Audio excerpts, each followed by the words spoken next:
लग्नाचे दागिने म्हणजे श्रीमंत पेशवाई दागिने, नाशिकचे सुप्रसिद्ध सराफ मयूर अलंकार सराफ।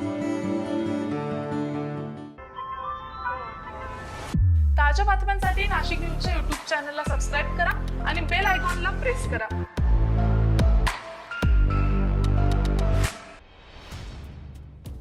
दिंडोरी तालुक्यातील लखमापूर येथे बिबट्यानं छोट्या बालिकेवर हल्ला केल्याचं लक्षात येताच तिच्या मातेनं हातातील विळ्याच्या मदतीने लेकीची बिबट्याच्या जबड्यातून सुटका केली आहे। या हल्ल्यात 8 वर्षीय बालिका जखमी झालेली असून नाशिक येथील जिल्हा रुग्णालयात तिला उपचारासाठी दाखल करण्यात आले। मंगळवारी 31 डिसेंबर रोजी सायंकाळी 5 वाजता शाळा सुटल्यानंतर गुंजन शिंदे ही बालिका द्राक्षबागेत काम करणाऱ्या आपल्या आईकडे जात होती।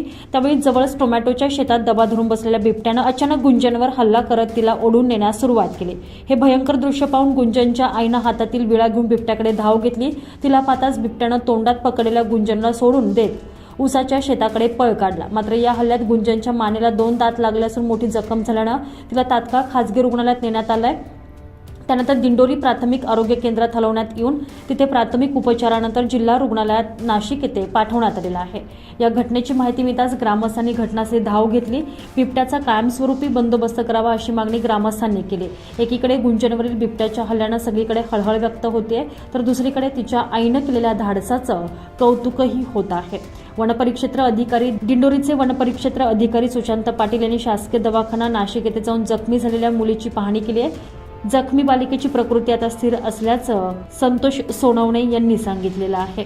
तर लखमापूर येथील वनपरिमंडळ अधिकारी आर.व्ही. तुंगार, वनरक्षक ए.एस. टेकनर, वनरक्षक एच.डी. महाले, वनरक्षक डी.ए. वाघ, अधिसंख्या वनमजूर परशुराम भोये यांनी जागेची पाहणी करत त्या ठिकाणी जागोजागी बिबट्याला जेरबंद करण्यासाठी पिंजरे लावलेले आहेत।